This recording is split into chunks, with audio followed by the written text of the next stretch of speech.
Então vou chamar ao palco para uma roda de conversa 3 grandes profissionais que vão tratar sobre o filme O Começo da Vida.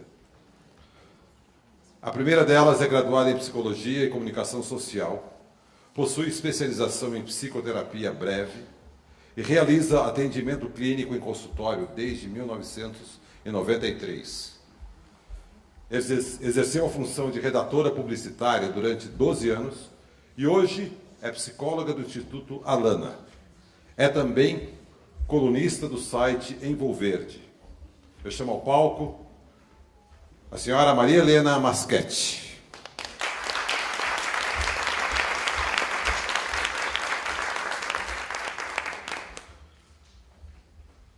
Dona Maria Helena, sinta-se à vontade. Ocupe uma dessas 4 cadeiras do palco. Para essa conversa, eu chamo também ao palco ela que é psicóloga, especialista em prevenção e tratamento das diversas formas de dependências, atendendo dependentes e orientando familiares. Doutora Cristiane, cujo sobrenome será mantido em sigilo por razões que ela explicará. Seja bem-vindo. Isso.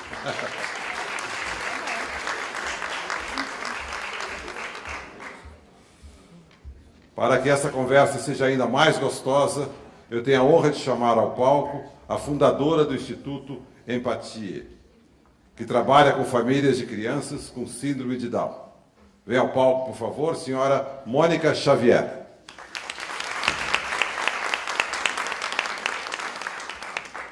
Bom dia. É um prazer e uma honra participar de um evento que está tratando de um tema tão importante e que vai tão ao encontro do lema do Instituto Alana, ao qual eu represento, que é o de honrar a criança e trabalhar para que os seus direitos sejam respeitados. Falar do começo da vida, e o começo da vida é parte desse trabalho que a Alana tem feito nesses últimos anos. Mas eu acho que comentar o filme, é um pouquinho como olhar para um céu assim bonito, um dia de sol, e dizer, gente, fica olhando, olha que céu azul, quanta nuvem branquinha. Porque ele fala tão por si mesmo, né? Eu acho que o documentário é tão feliz por abranger vários aspectos dos mais importantes, eu acho. Né? Então, eu acho que como nós não podemos assistir o filme juntos, porque é longo, eu acho que valeria a gente ver pelo menos o trailer aqui. E depois eu trouxe umas ceninhas que são bem curtas, e eu passaria elas também para juntar, e a gente poderia conversar sobre todas elas, né? E todas as outras que certamente devem tocar vocês também. Como que você chama?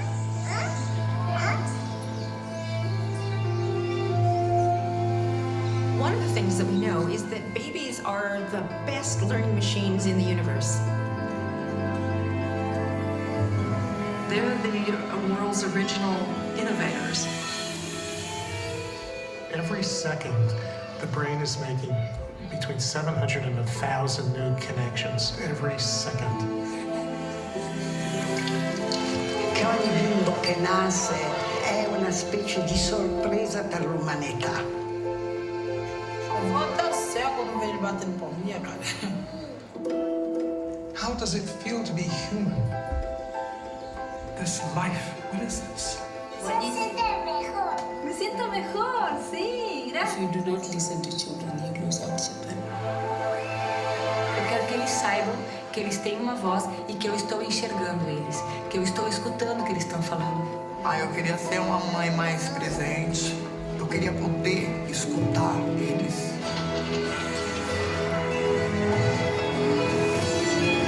The only thing they really care about is whether I'm present. It's all of these little things that really just add to the love.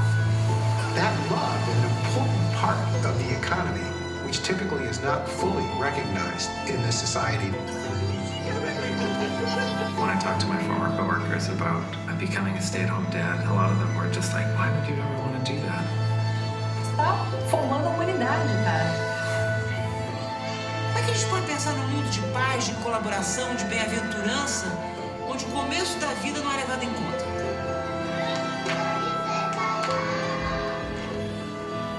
They are so blinded by love for me, they almost can't see my flaws. When you pay attention to the beginning of a story, you can change the whole story.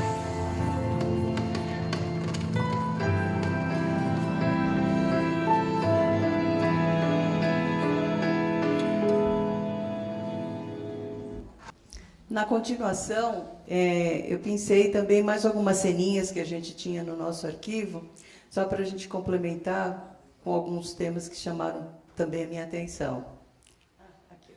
A relação de pai e mãe com a criança, que são as pessoas mais íntimas, o responsável, muitas vezes não é o pai, é a avó com a criança, é a relação afetiva, de coração para coração, é que vai estruturar aquele indivíduo.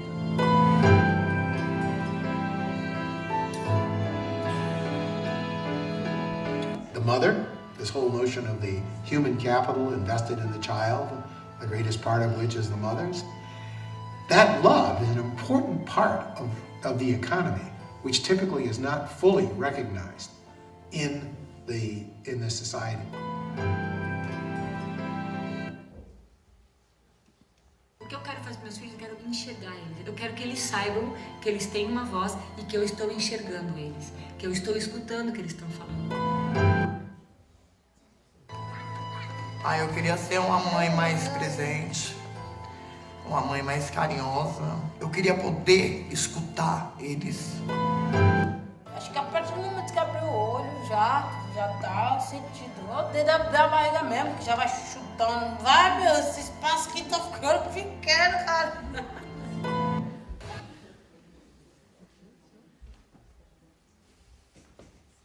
It's been the hardest time in my life, just because of the lack of value for motherhood. To be able to do everything and not prioritize the most important thing, and that's our future. They tell you real men don't change diapers, real men don't hold their child. And now finally, men are told, you have to hold your child. You're a loser if you don't hold your child. And I think for men it's been a great relief.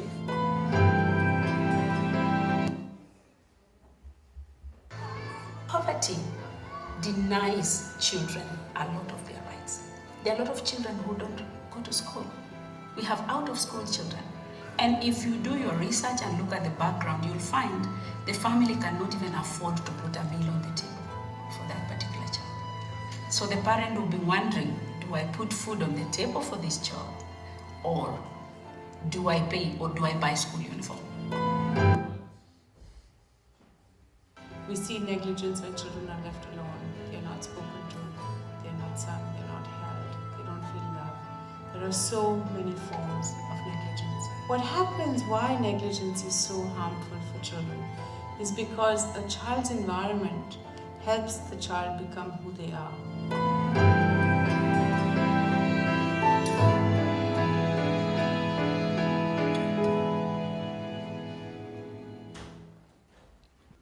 Então, eu acho que eu começo, né? A gente vai conversar um pouquinho.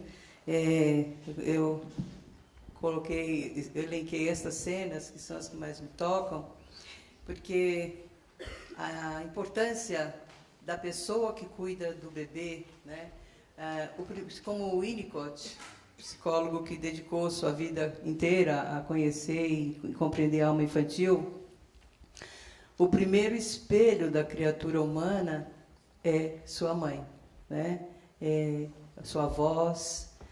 Como a criança, como o bebê vem ao mundo, embora tenha uma potência enorme de desenvolvimento, ele ainda precisa desse acompanhamento, né? E ele, como não tem ainda uma ideia de quem é ele, de ser uma pessoa, porque ele não sabe o que é ser uma pessoa, o que é estar no mundo, o que é mundo, ele precisa ter as primeiras noções que ele vai ter sobre ele através do rosto de quem está cuidando dele. E mãe, nesse caso, é a primeira pessoa que cuida e que ele pode estabelecer um vínculo de confiança e amor, né? Então, é importante a gente imaginar o quanto essa pessoa que está cuidando dessa criança precisa estar bem, precisa estar disponível.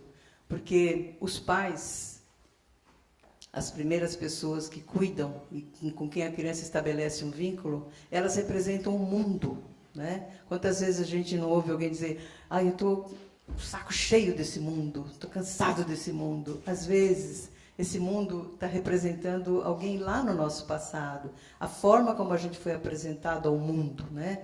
Olhar para o mundo pelos olhos de quem nos ama é uma forma de amar o mundo, né? Mesmo que ele tenha uma porção de obstáculos para a nossa felicidade, mas a gente guarda essa memória de ter olhado o mundo um dia e o mundo sorria para a gente. Então, nesse caso, não podemos abrir mão do cuidado de quem vai cuidar, né? O pai é fundamental no cuidado com a mãe, porque para que ela mergulhe nesse mundo, né, onde a criança ainda está indiferenciada, ela ainda não sabe bem o que é o mundo de dentro, o que é o de fora, o que acontece dentro, ela não sabe se é dentro ou se é fora, ainda não tem os contornos muito definidos de quem é ela e do que é o outro. E só a mãe, uma pessoa completamente devotada, ou essa pessoa que cuida dela, é que pode ajudá-la a vir para fora deste mundo ainda meio fusionado e começar a se integrar no mundo, né? São as palavras da mãe, é a opinião da mãe e do pai, das pessoas que a amam, que vão fazer com que essa criança se sinta legítima no mundo, né? A criança não sabe ainda se aquelas produções internas que ela expressa, se aquilo é viável, aceito, legítimo. Quem tem autoridade para dar vamos chamar assim, de um carimbo de legitimidade, é o pai, a mãe, são as pessoas em que ela confia, em que ela estabeleceu esse vínculo, né? Então, podemos usar aquele exemplo da criança que diz: mamãe, eu vi um hipopótamo com umas asas enormes. E a mãe empática, a mãe devotada, ela vai poder dizer: nossa, e ele voava alto ou baixo, filho? Ele deixou você dar alguma voltinha? Né? Esse momento, por mais simples que pareça, ele está sendo o momento em que a mãe está dizendo para o filho: olha, isso que vem de dentro de você, que está só dentro da sua imaginação, isso é perfeitamente aceito aqui no nosso mundo, e eu estou carimbando com a minha autoridade. Isso vai ajudando a criança a se sentir aceita no mundo, a transitar nesse cenário todo de igual para igual, sabendo que ela foi completamente esperada e válida, né? Então, o quanto é cruel quando uma criança não tem a oportunidade de ter isso, né?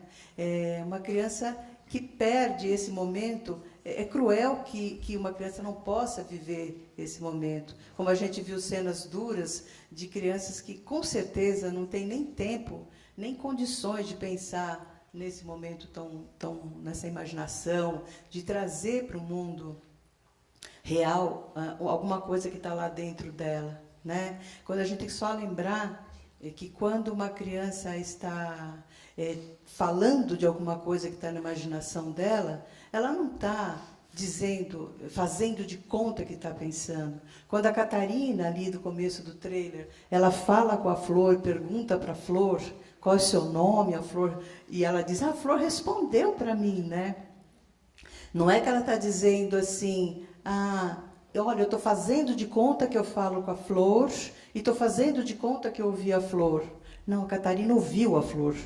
Ela vê, né? Esse caráter de realidade que a criança dá para a imaginação é o que irriga, né, a vida de uma pessoa, né? Quando brincamos de monstro com uma criança, entramos lá debaixo de uma mesa, colocamos um lençol na cabeça e dizemos assim: eu sou um monstro, eu vou te pegar. Não é que ela faz de conta que ela está com medo, ela está com medo, a ponto dela dizer às vezes: para, né? Ela fica arrepiada. Então, essa riqueza de conseguir catapultar de um lugar onde a gente não consegue ver e trazer para a realidade é o que vai irrigar a nossa vida e fazer com que a vida tenha muito mais sentido. Os poetas sabem bem o quanto isso é rico, e quanto o mundo fica mais cheio de significados.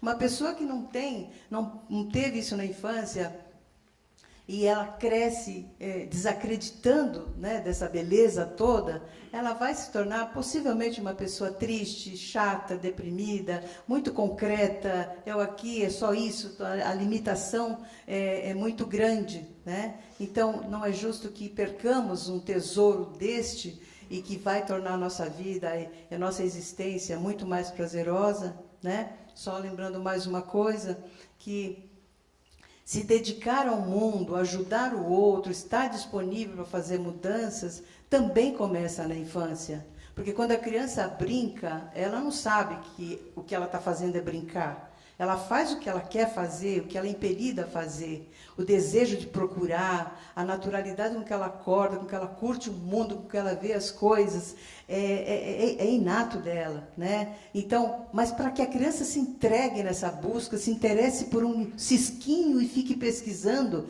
ela precisa ter certeza de que ela pode se entregar a isso, porque tem alguém que ela é a preocupação absoluta de alguém, porque tem alguém olhando por ela, preocupado com ela, né? Então, quando você não tem isso, vai se tornar realmente uma pessoa que se sente sozinho e teve que sair muito desse mundo para se preocupar com a própria sobrevivência, para se preocupar com o que vai acontecer no seu dia seguinte.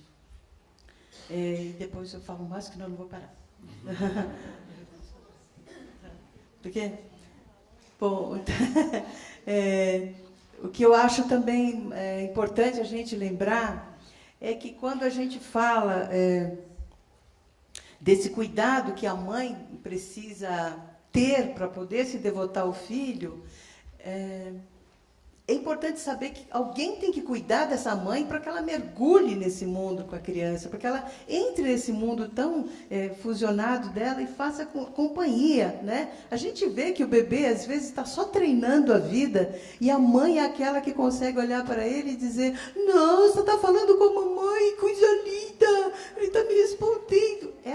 Essa seriedade com que a mãe leva a criança, né, que faz com que ela se sinta, nossa, eu sou a maior importância para alguém, né? Então ninguém vai poder dizer amanhã que essa pessoa é uma pessoa fria, porque ela certamente vai mostrar que tem uma alegria enorme de viver, porque nada como ser bem aceito para se sentir bem, né?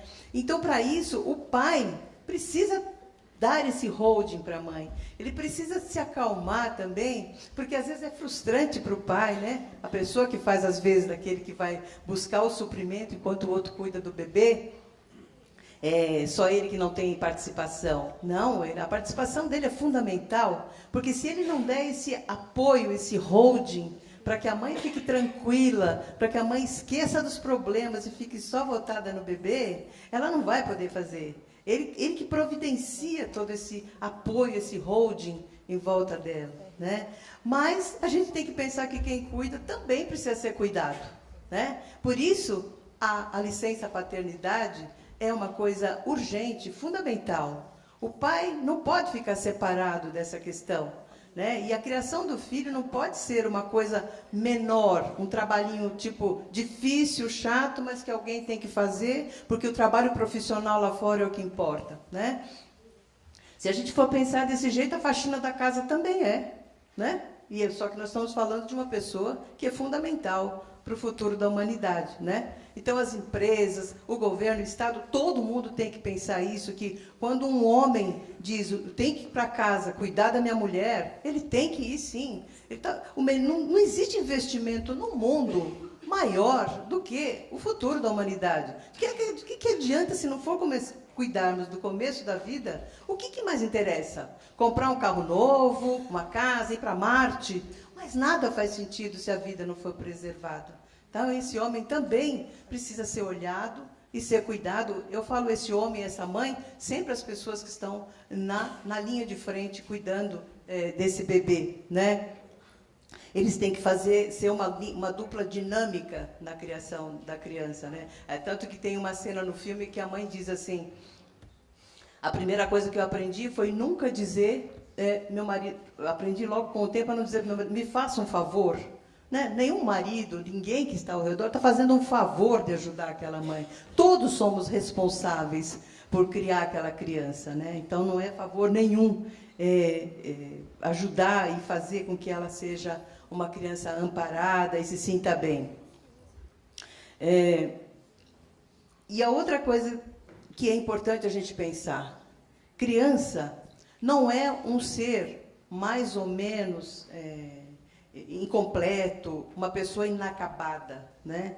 A criança, ela é completa em si. E, na verdade, a criança, ela é a melhor versão do ser humano, né? É quando nós somos as melhores pessoas que nós pudemos ser. Era lá na infância que nós conseguíamos acolher o outro sem perguntar para ele que atributos ou que produtos ele podia ostentar, né? Era lá na infância que a gente não tinha a menor ideia do que era bonito ou feio. Até o marketing inventar maquiagem para criança, creme antissinais para meninas, né? Era lá na infância que a gente tinha a capacidade de ficar focado no aqui e agora, que é tão importante para a nossa saúde mental, né? Ela não estava pensando no passado, nem no que eu vou fazer amanhã. E dessa forma ela se preparava cada vez mais para cada dia seguinte.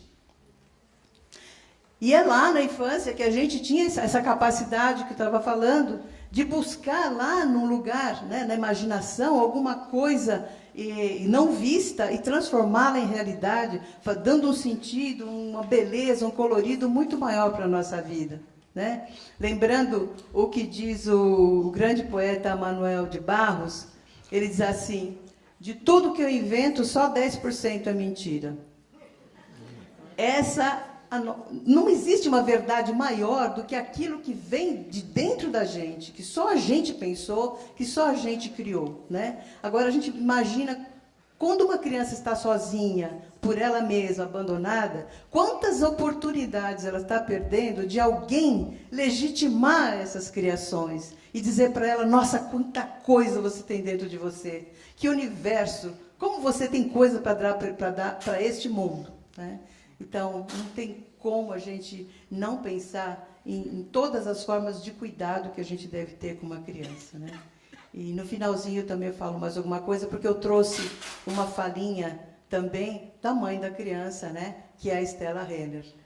Um minutinho a gente coloca no fim para ela fechar, porque ela merece toda essa honra, né? É um trabalho maravilhoso.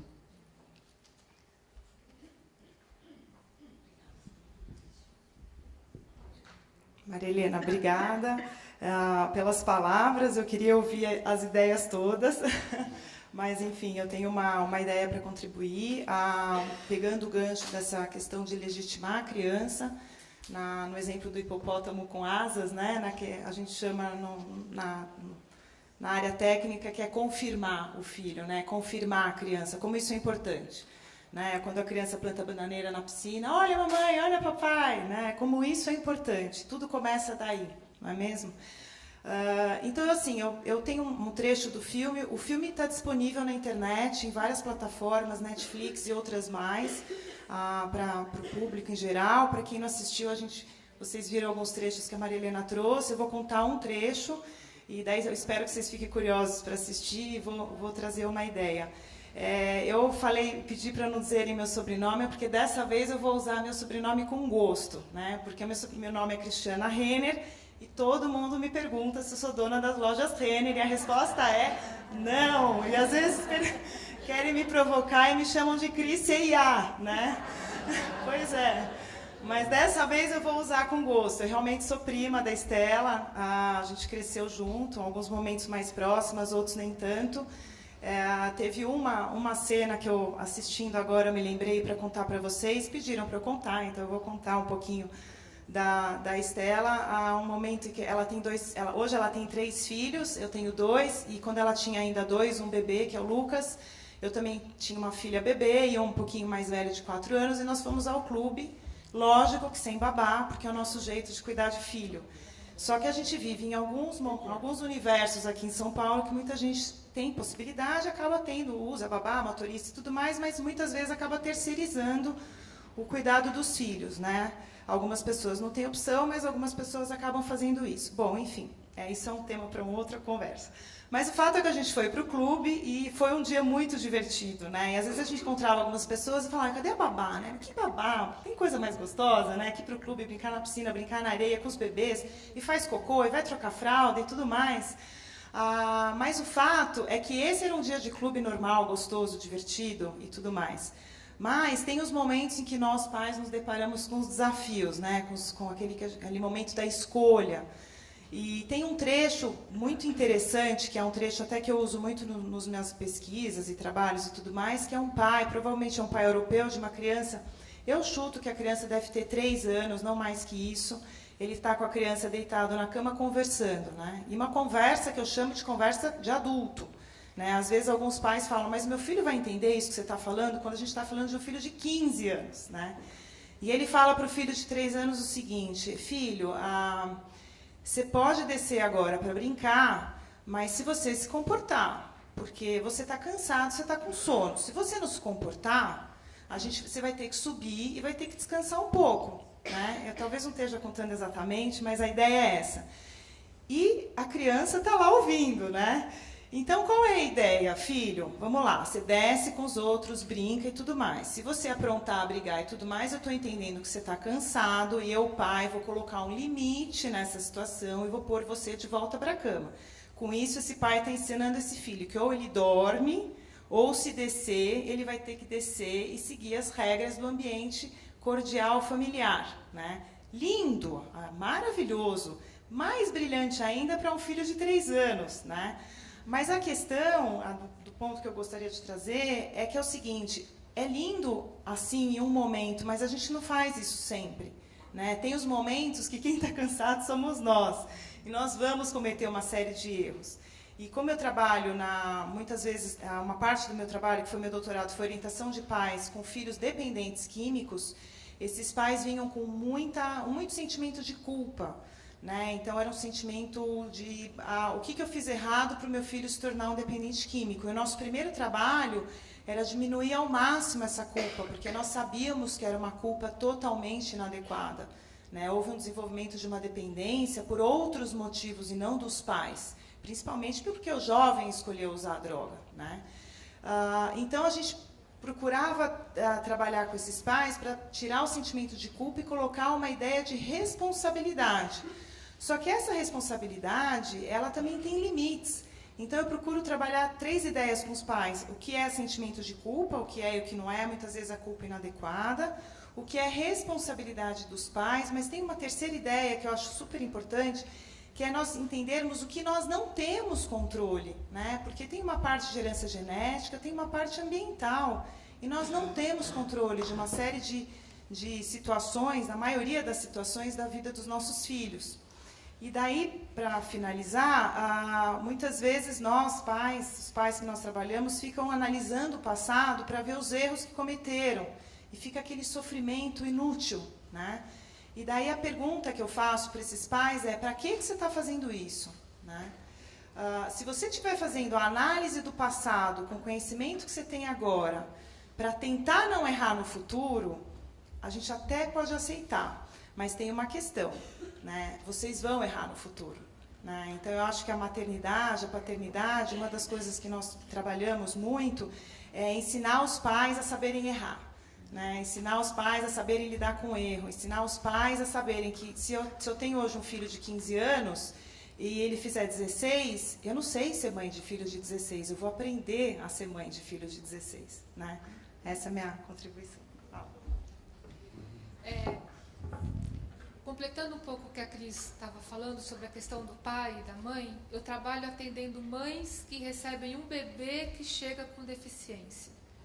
Então, ela está ali na hora de formar um vínculo, cheia de culpa de o que eu fiz de errado para receber um bebê com síndrome de Down, um bebê com cardiopatia, um bebê prematuro extremo, um bebê com algum outro problema congênito. Então, mãe é um ser que nasceu coberto de culpa. Ela vai ter culpa ali, recém-parida, ela vai ter culpa com o filho com 16, ela vai ter culpa com o filho de 28 que tenta suicídio, ela vai ter culpa com o filho de 30 que termina um casamento. Né? Então, a gente tem que lembrar, já que a gente está falando de pobreza infantil, que essas crianças, esses meninos e essas meninas não nasceram de chocadeira. Eles têm uma mãe ali por trás. E que vêm de um ambiente de vulnerabilidade, que são mulheres que estão exaustas, que não estão conseguindo dar conta da própria vida delas. Muitas delas vivem de loas, que é um salário mínimo, às vezes têm que alimentar 5, 6 filhos, elas não vão estar emocionalmente disponíveis para esses filhos, às vezes nem temporalmente disponíveis para eles, porque elas precisam botar comida dentro de casa, né? Se a gente for pensar numa criança com deficiência, numa criança com autismo, com síndrome de Down, elas têm uma dinâmica de terapias infindáveis, normalmente longe da casa delas, então são 2 horas dentro de um ônibus para chegar numa PAI, para chegar numa Pestalozzi, para chegar no ambulatório da Santa Casa, e sabe Deus quanto tempo para voltar para casa depois, para dar conta da faxina, para dar conta da limpeza, para dar conta dos outros filhos, e ninguém realmente cuida dessas pessoas, né? Ninguém está disponível para ouvir, para deixá-las chorar, para deixá-las falarem não estou dando conta, porque tudo que elas escutam é: você tem que amar esse filho, você tem que gostar dele, você pariu, é seu, tem que dar conta. E nem sempre ela está dando conta. Então, teve uma pessoa que falou que a mãe é a maior responsável pelo capital afetivo desse filho. Às vezes eu acho que é um peso muito grande colocado nos ombros de uma pessoa que tem que dar conta de tudo. Então, a gente realmente precisa cuidar das mães, cuidar de quem cuida, porque quem cuida não dá conta de cuidar sozinha. Então, se a gente é responsável pelo futuro da humanidade, a gente tem que pensar que se ninguém cuidar dessas mães, se ninguém cuidar dessas mulheres, se ninguém der condições mínimas para que elas possam realmente ser cuidadoras, a gente vai viver numa humanidade extremamente falida, porque elas não têm condição. Então, eu acho genial a gente estar pensando no futuro da nossa infância, mas a gente não pensar na mãe, em quem está parindo a nossa infância, e quem tem que nutrir essa infância emocionalmente, a gente não vai chegar em lugar nenhum.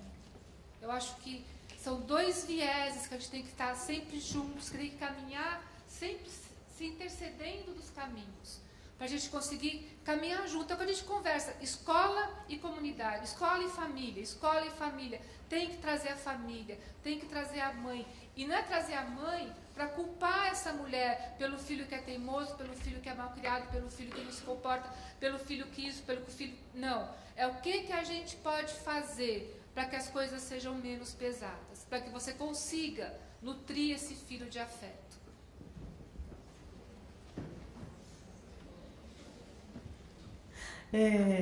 Acho fundamental isso.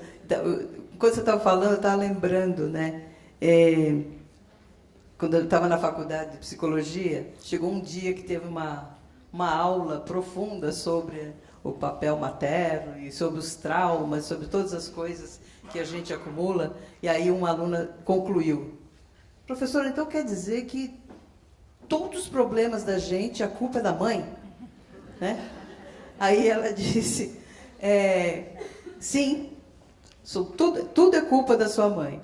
Agora, se você não tiver uma mãe que seja culpada de tudo que você não está aqui, você estaria no manicômio. Né? Então, a mãe é responsável por fazer alguém existir de alguma forma. Depois a gente corre atrás, né? Mas é importante que ela esteja lá com o mínimo que ela pode dar. A outra coisa que às vezes eu costumo lembrar para as mães desesperadas também, porque eu não dou conta. Peraí, não é assim. Se até relógio quebrado acerta a hora 2 vezes por dia, não é a mãe que vai errar o tempo inteiro. Então, essa coisa... Quantas vezes a gente não vê uma pessoa... E eu já atendi pessoas que eu, depois de ouvir a história, fiquei pensando, como pode essa pessoa não ter se tornado uma pessoa deprimida, revoltada ou até perigosa? O que aconteceu? Fatalmente a gente encontra, depois na investigação, encontra esse ponto, né? tinha um ponto bacana, tinha uma fala de esperança na voz dos pais, tinha a própria capacidade de ver no momento que a mãe tomou uma atitude em prol, para salvar, para proteger, né? Ou tinha uma outra pessoa que interferiu. Então, essa culpa, claro, todos nós gostaríamos de ser os melhores pais, as melhores mães, mas existir é a primeira coisa, é fundamental. Então, por isso, eu queria dizer, tem muita gente sem cuidados, né? Mas a gente lembrar que os cuidados que a gente pode oferecer para alguém, não vou ali fazer uma canjinha para minha vizinha que está doente, coitada, porque isso não vai mudar a vida dela. Às vezes vai. Às vezes a lembrança de alguém que falou, eu fui a preocupação daquela pessoa aquele dia, ela se lembrou de vir me fazer uma canja, aquilo pode mudar o destino até daquela pessoa, né? São fatos importantes que nos filmes a gente dá um baita valor para isso, né? Aquela ceninha que está lá no começo, tal. Mas na vida prática também né? E a outra coisa que você tinha falado sobre o controle, né? Que os pais não têm controle. A gente tem que pensar que tem uma coisa aí, além de todas as possíveis falhas que os pais possam ter, nós temos um mundo moderno hoje, onde nós temos um marketing que, por mais que você faça pelos seus filhos, ele fala direto com a criança.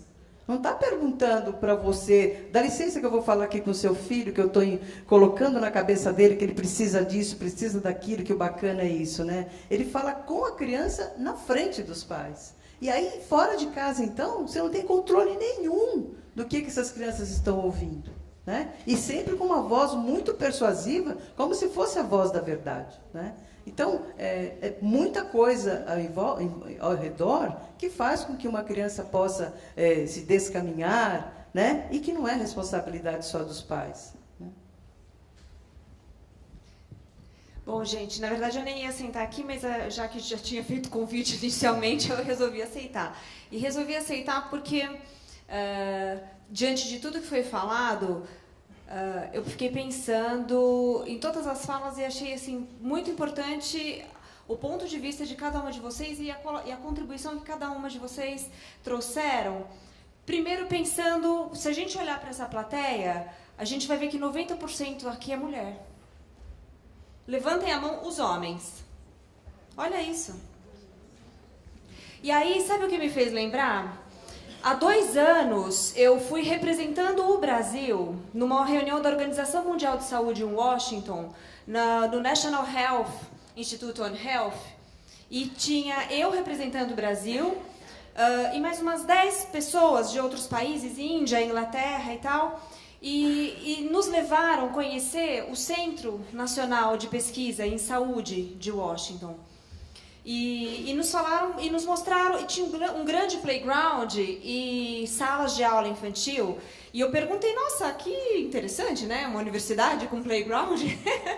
E aí o que eles me falaram foi, porque a nossa 90% dos nossos alunos de pós-graduação são mulheres, e elas abandonavam o curso porque tinham filhos, e nos Estados Unidos não tem, né, toda a terceirização, né, de serviço de casa e tal, como a gente às vezes consegue no Brasil, e elas acabavam abandonando, e por isso eles resolveram fazer no NIH, ali o próprio, toda a parte de ensino infantil e playground para que as mulheres tivessem filhos e continuassem ali. E todo mundo achou aquilo lindo, né? E aí eles falaram que, nossa, então agora realmente 98%, 95%, 98% dos alunos de pós-graduação e que seguiam carreira acadêmica eram mulheres. E aí vira uma moça da Índia e fala, pois é verdade, mas nós ainda continuamos tirando o lixinho do banheiro. É ou não é? Mulherada que está aqui. A gente pode ter mestrado, doutorado, ter a titulação que a gente tiver. A gente ainda tem a tirar o lixinho do banheiro. A gente ainda tem a tarefa de casa, né? Então, tudo isso aqui que foi falado, eu achei muito importante, porque mostra que muitas vezes é cuidar do cuidador, né? De quem está sempre cuidando da gente, e a mãe tem um papel primordial, né? Eu fiquei assim, muito emocionada com a fala da Mônica, Porque às vezes a gente esquece mesmo dessa mãe. Muitas vezes eu estou vindo para o trabalho e tem a ACD ali embaixo e várias, assim, milhares de vezes eu vejo aquelas mães empurrando a cadeira de roda do filho que teve paralisia cerebral e tal. E muitas vezes eu me peguei pensando, gente, que vida difícil dessa mulher. Da onde ela deve ter vindo? Há quanto tempo ela está empurrando essa cadeira de roda? Né? Assim, mas o meu pensamento se limitava a essa questão de distância. E aí a fala da Mônica, agora eu falei, gente, e o sentimento dessa mulher? E o emocional dessa mulher? Porque outro dia eu mesmo falei pro meu marido, tô tão cansada. Tô tão cansada. Mas assim, cansada era um cansaço que era um cansaço de tudo. Sabe aquele cansaço? Eu falo, tô cansada, esgotada emocional e fisicamente. Me senti assim. Mas o meu trabalho é puramente intelectual, além de tirar o lixinho do banheiro, claro.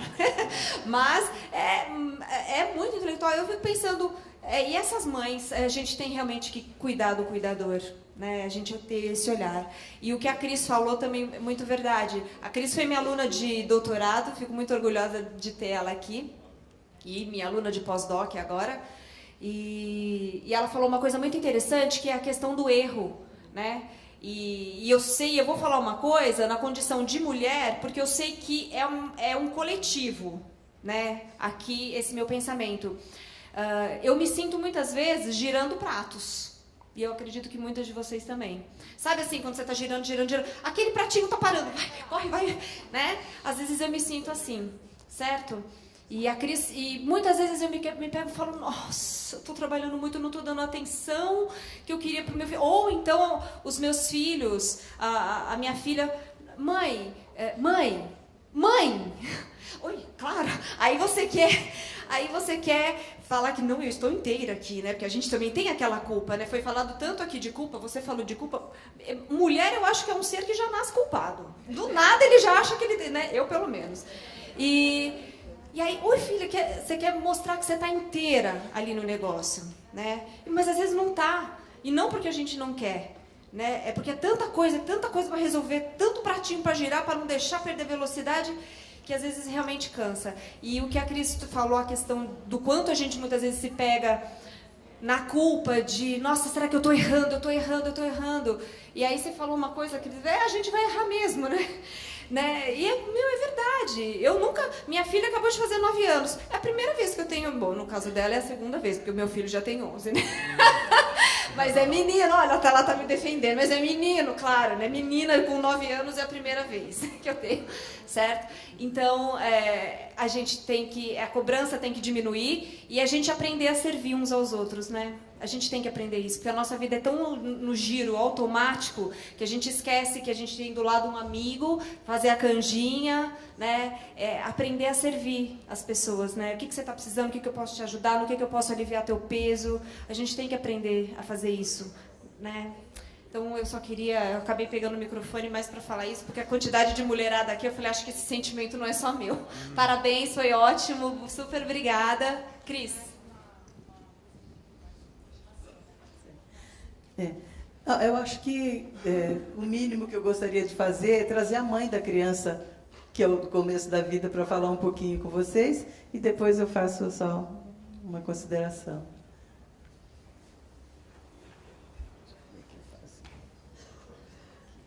Se esse momento é tão importante para toda uma humanidade que vem pela frente, a infância não deveria ser responsabilidade só dos pais. A gente precisa de uma vila para cuidar de uma criança. Há 10 anos atrás, quando eu, Ana Lúcia Vilela e o Marcos Nietzsche fundamos a Maria Farinha, querendo fazer filmes que ajudassem a melhorar o mundo de alguma forma, a gente nunca imaginava o impacto que os nossos filmes teriam. O Começo da Vida, ele está de graça na internet, dublado, legendado em várias línguas. Ele já foi visto por uma sala lotada na ONU e também foi visto por plantadoras de melão numa pequena cidade de Mossoró. E as reações que as pessoas estão tendo no Brasil, no Quênia, na Índia, na Albânia, nos Estados Unidos, são de uma profundidade, são de uma clareza que vão muito além do filme.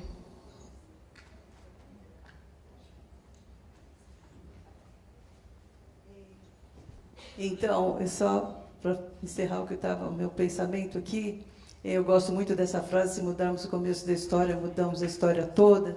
Mas esta imagem que a gente pode ver nos entroncamentos das linhas de trem, me chamou bastante atenção, que é um equipamento pequenininho, que com um simples movimento da alavanca, o operador muda a linha do trem e manda o trem para o destino que ele deve ir, né? Então eu fico pensando a isso, quanto nós podemos ser esse pequeno movimento, essa alavanca, cada um na sua especialidade, na sua potência, né, de agir, né? Então, cada um pode fazer alguma coisa, o pai, o professor, o mestre, o governante, o político, cada um no seu quadrado, como se diz por aí, mas lembrando que o mundo é redondo e que as consequências de a gente não cuidar da infância podem recair sobre a nossa cabeça. Esse equipamento se chama a chave do desvio, mas eu acho que ele interessante seria ser chamado de a chave do destino, né? Então, nós podemos ser essa chave na vida das pessoas.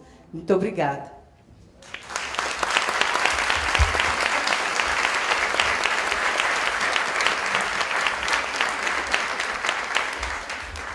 Gostaria de agradecer, fiquei muito feliz em poder participar dessa mesa com a Marilena, com a Mônica. Denise, obrigada. E eu vou estar também, a gente teve uma alteração na programação, na mesa 12, na parte da tarde, quando a gente fala de infância, adolescência e uso de drogas. Obrigada. Sugiro ir, sensacional, recomendo.